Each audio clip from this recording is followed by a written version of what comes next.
Donald Trump's stunning comeback has upended some long-held assumptions about US politics. His landslide-winning coalition includes many supposed voting groups that Democrats have long taken for granted. In fact, one of the biggest lessons they will need to learn is that demography is not destiny. Black voters aren't a monolith, and neither, for that matter, are men and women. Trump made huge inroads with black voters, and in the end, the first black female candidate for president fared worse than Joe Biden. The number of women voting actually increased as a share of the electorate, but a potential first female president got just 53% of their votes, the worst result for a Democrat in 2 decades. And despite the prophecy that a comedian's bad joke about Puerto Rico would cost Trump the White House, Trump ended up with 46% of Latino votes and won with Latino men by a whopping 12 points. Perhaps a new dividing line in US politics is not black or white, nor right or left, but right or wrong.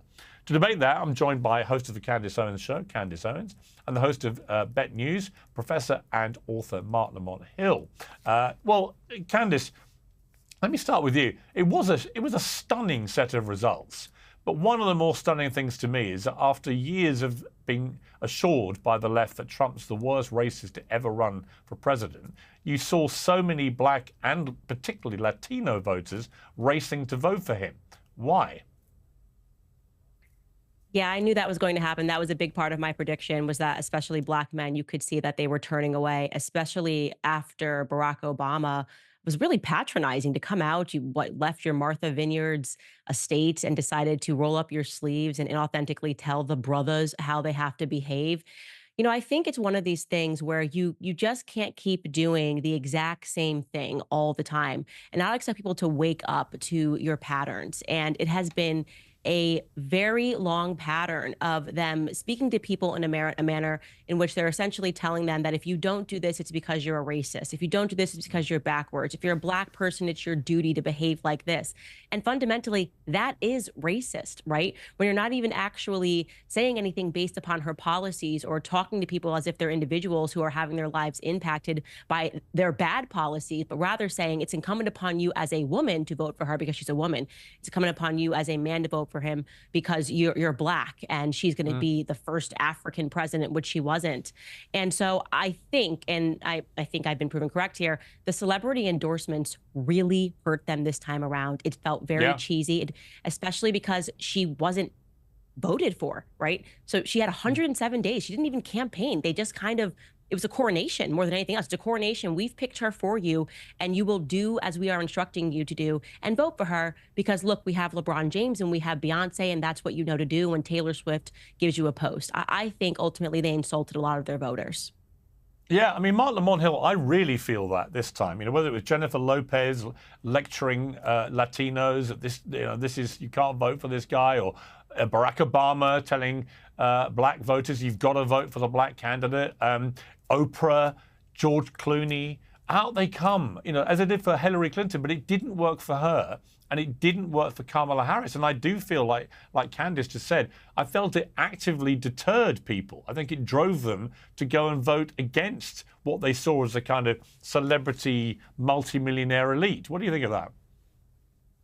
Well, you guys made a few points I'd like to respond to. First, I don't know if celebrity culture or in the wave of celebrities deterred people from voting. I'd rather rely on the data for that. And until I see the data on that, I don't want to make a determination.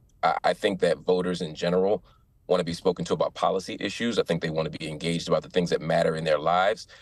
But Barack Obama also had a ton of celebrities, and it did work. I think if people like you, celebrities are an added bonus. If they don't like you, if they don't want you, celebrities hurt. I don't think that's the issue here.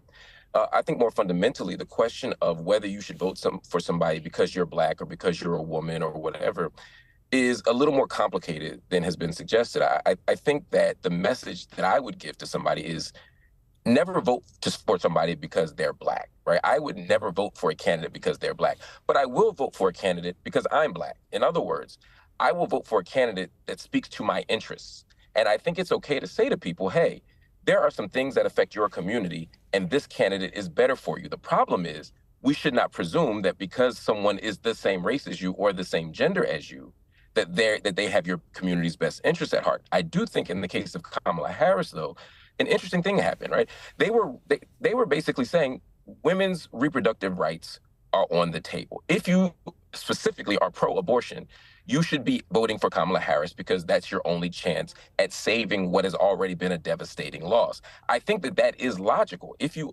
support abortion, Donald Trump ain't the guy to vote for based on what he said and based on what Kamala Harris has said.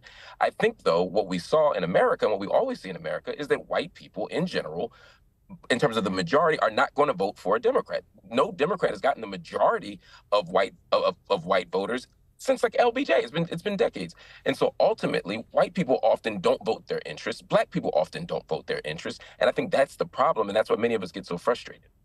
It's true that the efficacy of using celebrities depends on the reputation of the politician using them, but Mark's response overlooks an essential point. How celebrities are used in politics matters just as much as who uses them.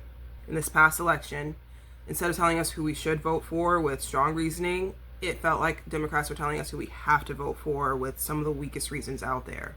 No one has the right to tell anyone who they have to vote for. No one has to vote. People should vote, and they should do so for good reason. But another point. Mark seems to think that abortion was the biggest issue for America in this past election. That's likely not true. It was probably the economy, free speech, or immigration, but that is a side note for now. He also argues that by voting for Trump, America has voted against our own interests in terms of abortion rights. So apparently, he knows America's interests better than America. Right after saying he didn't want to assume why people voted the way they did, he assumes that we voted for issues that weren't aligned with our own interests. Americans are some of the most self-serving people on the planet. We know what we want, and we act in order to get it. Mark is just making it clear that he doesn't have a proper understanding of the voter base, among many other Democrats right now. It's hard to call yourself a political academic and not understand what we want out of politics. So, in my opinion, this deserves to affect the perception of his quality as an academic.